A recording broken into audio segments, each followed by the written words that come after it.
though the world is designed and things are orchestrated for the man, because the men were the breadwinners. Correct. So obviously it was orchestrated for them. Correct. But when women started to rise, especially Caribbean women, we are making a mark in the Caribbean. Nice. We are making a big impact in the Caribbean. Nice. With regards to entrepreneurship. Nice. But when we started to rise, we didn't walk into an environment that was prepared for us.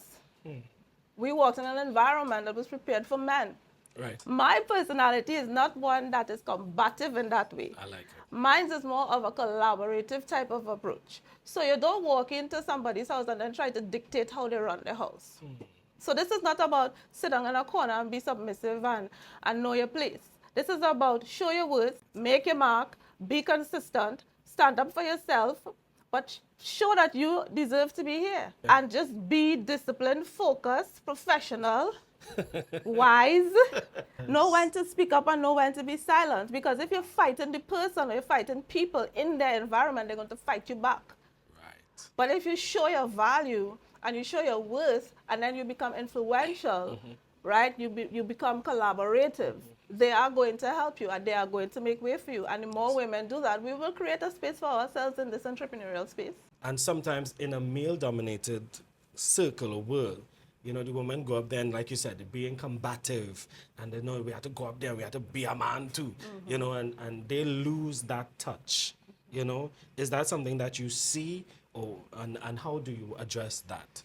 Well, experience and time will teach you how to sit in your feminine energy and how to maintain your womanly essence, right? What happens is when you walk into that masculine space, all you have coming out of there is masculine energy in most cases.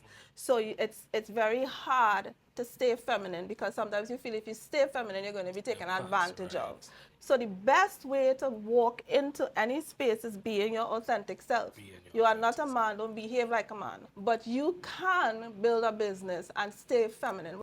I remember we were doing some facilitation in an organization out in the Caribbean, and the person said to me, you have to dress more corporate because you're too feminine.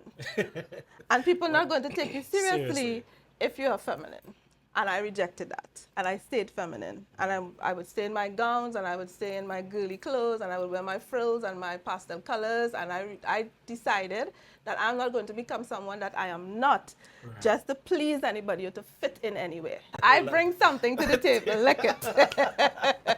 I am here. Right? All of it. My femininity, my giggles, my jokes, my warmth, my compassion, my friendliness, my sternness, my boldness, my confidence, all of it, my intelligence, all of it. Yeah. So I don't need to come into a space and try to shape myself or force myself into how this space is. I think if I just fit in with everybody else, then I'm just another person. There's nothing special about me. There's nothing that I bring that is unique.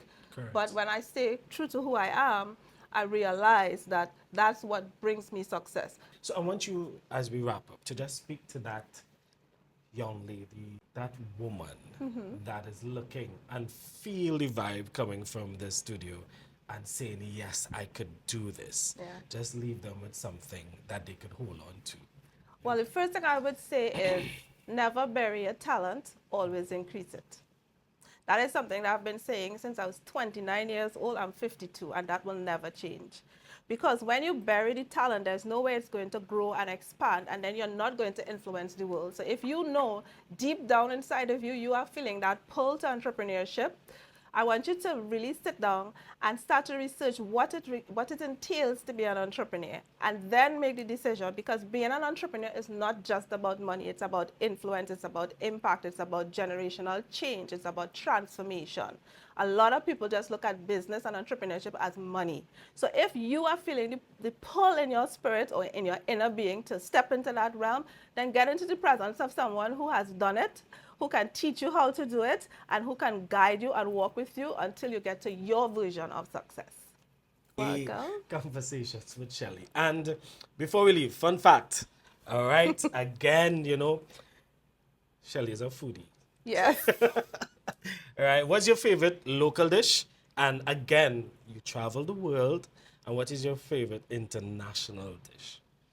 My local dish is curry chicken, dal, and rice. Hey, Curry chicken, dal, and rice. listen. After that, we can have the roti and whatever. But honestly, that's my favorite dish. Internationally, I like Asian food. So we're coming to the end of this session, sit down conversations with Shelly.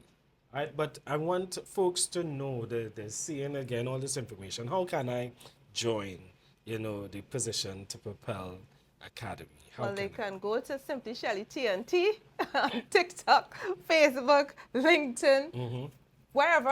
wherever I am there, Threads, and it's the same name.